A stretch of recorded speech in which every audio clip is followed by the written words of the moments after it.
ஓம் சாந்தி. அவ்யக்த சமிகை 10 டிசம்பர் 2024. இன்றைய சமிகைக்கான விஷயம் संतुष्टता तृप्ति की निशानी है। अगर तृप्त आत्मा नहीं होंगे, चाहे शरीर की भूख चाहे मन की भूख होगी, तो जितना भी मिलेगा तृप्त आत्मा न होने कारण सदा ही अतृप्त रहेंगे. பாபா சொல்றாரு, சந்துஷ்டதா, அதாவது ஹிந்தியில இது 2 வார்த்தை, சந்துஷ்டதா திருப்தி. தமிழ்லானா இரண்டுமே ஒரே வார்த்தை தான். ஸோ நிறைவான நிலை என்பது திருப்திக்கான அடையாளமாகும். ஒருவேளை ஆத்மா திருப்தியாக இல்லைன்னா அது எப்படிப்பட்ட ஒரு அதிருப்தி? உடல் ரீதியான ஒரு அதிருப்தியா இருக்கலாம், அல்லது மன ரீதியான ஒரு பசி. ஸோ மன ரீதியான பசினா என்ன? இப்படி தமிழ்ல ஒரு பழமொழி இருக்கு இல்லையா, போதும் என்ற மனமே பொன் செய்யும் மருந்து. குறைவாக இருந்தாலும் அதுல அவங்க திருப்தியாக இருக்கிறவங்களும் இருக்கிறாங்க. என்னதான் கிடைச்சாலும் பத்தலை பத்தலை, அதுதான் பாபா பசிங்கிறார். பத்தலை பத்தலைங்கிறது என்னவா? ஒரு தாகம், ஒரு ஏக்கம் இருந்துட்டே இருக்கும். இன்னும் வேணும், இன்னும் வேணும், இன்னும் வேணும். ஸோ அது அவர்களுக்கு இல்லைன்னு இல்லை, ஆனால் எது இருந்தாலும் அவங்க திருப்தியா இருக்க மாட்டாங்க. அதுதான் மன ரீதியான பசி.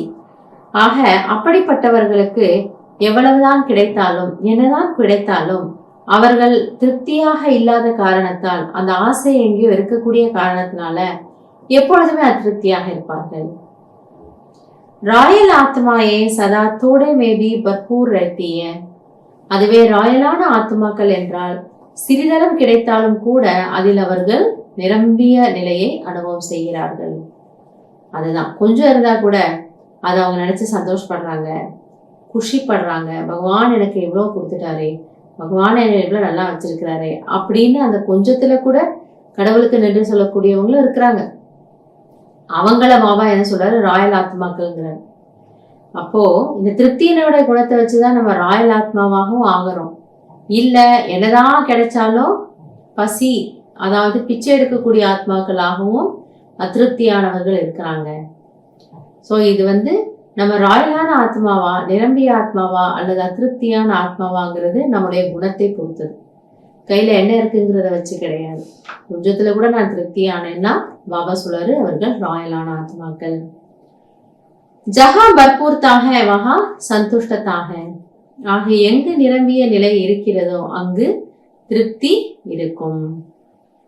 எனவே சிறிதளவில் நிறைந்த நிலையை அனுபவம் செய்வதுதான் திருப்தியினுடைய அடையாளம். இதை நாம கவனத்துல வச்சுக்கணும்.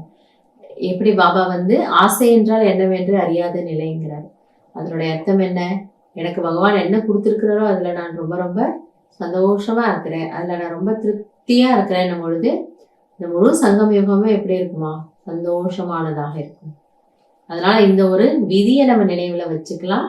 சதா திருப்தியான மகிழ்ச்சி நிறைந்த சங்கம யுகத்தை பிரியமான பாப்தாதாவுடன் இணைந்து குஷியாக வாழலாம். நல்லது. ஓம் சாந்தி.